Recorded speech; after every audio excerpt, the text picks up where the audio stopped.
السلام عليكم ورحمة الله وبركاته، والحمد لله وأصلي وأسلم على سيد الأولين والآخرين نبينا محمد وعلى آله وصحبه أجمعين. إخوتنا الكرام وأخواتنا الكريمات، نواصل درسنا مع شرح وتفسير تفسير الكتاب المسمى حوار مع مجيز الاحتفال بالمولد النبوي صلى الله عليه وسلم. واليوم نواصل مع المسألة الثانية عشرة، وهي تتعلق بشبهات مجوز الاحتفال بالمولد النبي صلى الله عليه وسلم. وقد ذكرنا سابقا 4 شبهة.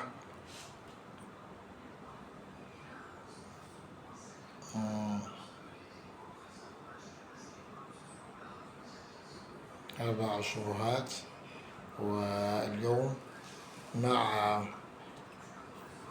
الشبهة الخامسة، أنه قد جوز الاحتفال بمولده علماء كثيرون، وأكثر الناس اليوم يحتفلون بمولده صلى الله عليه وسلم. والجواب من 3 أوجه. الوجه الأول أنه إذا كان يوجد من العلماء من جوزه، فإن المحرمين له أجل وأكثر، وهم السلف من أبي بكر إلى الصحابة وإلى التابعين والتابعين لهم بإحسان. فإن أهل السنة إلى القرن السابع لم يحتفلوا بمولده صلى الله عليه وسلم، فكل علماء القرون ال7 الأوائل لم يحتفلوا بمولده صلى الله عليه وسلم. وإذا كان النظر إلى عدد العلماء وحال العلماء، فهؤلاء قطعا أجل ممن جاء بعده، فإن الصحابة والتابعين أجل ممن جاء بعده. الوجه الثاني أنه كما يوجد من جوزه، فيوجد من بدعه وحرمه ومنعه، كشيخ الإسلام بن تيمية في كتابه الاقتضاء، والفاكهاني في المالكي في رسالته، وهؤلاء حرموه في وقت قريب من إحداث الأيوبي المظفر أبي سعيد له، فلم تبق الأمة قرونا ثم جاء من حرمه، بل هم في وقت قريب له حرموه وبينوا بدعيته. فإذا كنا سننظر إلى أن من العلماء من جوزه، فيقال إن من العلماء من حرمه، وليس قول أحدهم أولى بالآخر، وإنما العبرة بالدليل، وقد تقدم بالدليل في بيان أنه بدعة. الوجه الثالث أن الشريعة لم ترجعنا إلى الأكثرين، وإنما أرجعتنا إلى الدليل، بل ذم الله الكسر فقال: وإن تطع أكثر من في الأرض يضلوك عن سبيل الله، وقال: فمنهم مهتد وكثير منهم فاسقون.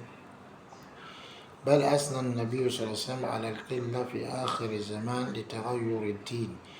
روى الإمام مسلم عن ابن عمر وأبي هريرة رضي الله عنه أن النبي صلى الله عليه وسلم قال: بدأ الإسلام غريبا وسيعود غريبا كما بدأ. وفي حديث أبي هريرة رضي الله عنه قال: وطوبى للغرباء. نسأل الله أن يجعلني وإياكم منهم.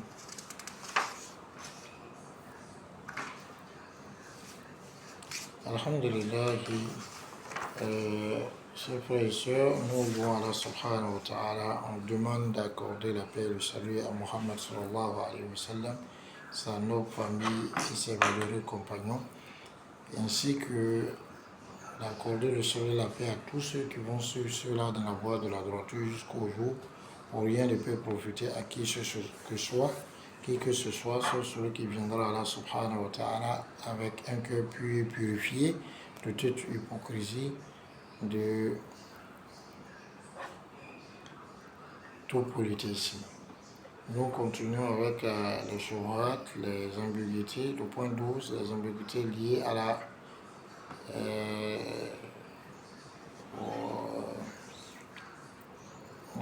ou à l'avis qui dit qu'il faut célébrer le Maulid Nabawi sur la salle.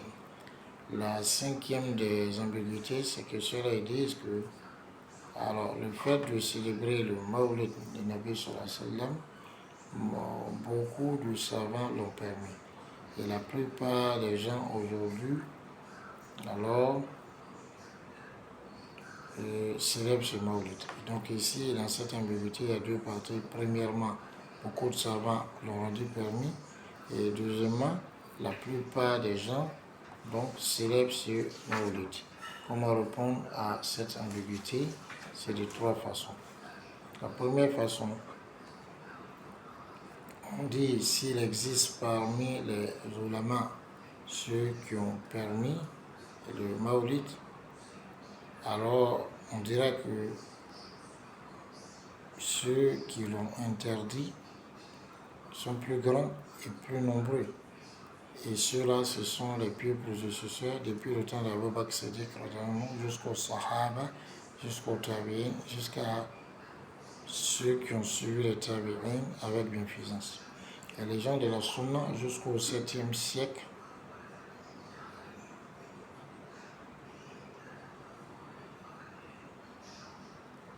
n'ont pas célébré le Maulid. Donc tous les ulama des savants des 7 premiers siècles n'ont pas célébré le Maulid Nabi Sallallahu. Donc si ici, ce qui est pris en compte, c'est le nombre des savants et la situation et l'état des savants, il n'y a pas de doute que ceux-là qu'on vient de citer, les Sahaba et ceux qui les ont suivis, sont plus grands que ceux qui sont venus après eux. Parce que les Sahaba et les Tabi'in sont meilleurs et plus grands. Et ils sont plus grands donc en termes de rang que ceux-là. La deuxième façon de répondre, c'est qu'on dira tel qu'il y a parmi les savants des gens qui ont permis alors la célébration du Maulid, il y a aussi parmi eux des gens qui l'ont interdit, qui l'ont jugé donc d'innovation, d'hérésie, qui l'ont interdit, qui l'ont empêché, tel que Cheikh Islam Ibn Taymiyyah dans son livre Al-Iqtida, tel que Al-Fatihani Al-Maliki dans son épître. Et ceux-là, ils l'ont interdit à un moment proche de son institution, à un moment proche donc de l'innovation de Al-Ayyubi Al-Muzaffar Abi Sa'id, lorsque lui il a innové. Donc la communauté n'est pas restée des siècles durant sans que quelqu'un ne l'interdise. Ensuite, ceux-là sont venus pour l'interdire. Mais c'est un moment très proche du moment où ça a été innové, qui l'ont interdit et qu'ils ont déterminé son innovation, son caractère innové. Donc si on regarde les savants, si on dit que parmi les savants il y a ceux qui l'ont permis, on dira aussi parmi les savants il y a ceux qui l'ont interdit. Et la parole de l'un d'entre eux n'a pas de préséance sur celle de l'autre. Mais ici, ce qui est pris en compte, c'est la preuve. Et nous avons détaillé par les preuves et clarifié que la célébration du Maulid constitue une bida, une innovation. La troisième façon de répondre à cette ambiguïté, c'est que la charia ne nous a pas ramené au plus grand nombre, mais elle nous a ramené aux preuves. Allah subhanahu wa ta'ala a blâmé le grand nombre lorsqu'il a dit: et si tu obéis à la plupart des gens qui sont sur la terre, ils vont t'écarter du chemin d'Allah. Surat 116, Surat Al-An'am, Surat 6, les bestiaux, verset 116. Il dit aussi, et parmi eux, il y a des gens bien guidés, et beaucoup parmi eux sont des fasikoun, des pervers. Surat al-Hadid, surat 57, verset 26. Nabi sallallahu alayhi wa sallam, il a même fait le lot du petit nombre à la fin des temps, puisque la religion sera altérée. L'imam Muslim, d'après Ibn Omar et Abu Hurairah, a dit que Nabi sallallahu alayhi wa sallam, les deux ont dit que Nabi sallallahu alayhi wa sallam, l'imam Muslim, d'après Ibn Omar et Abu Hurairah,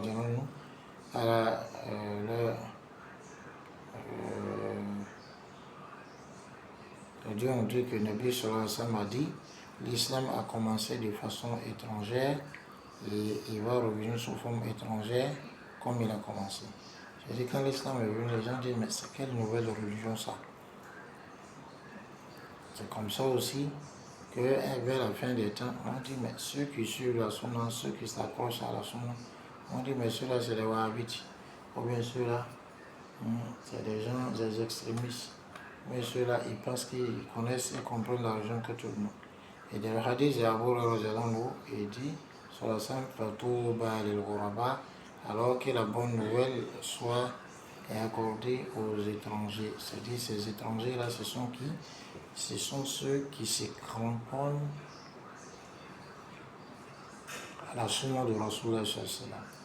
Et ce sont ceux donc qui réforment les gens lorsque alors les gens étaient corrompus.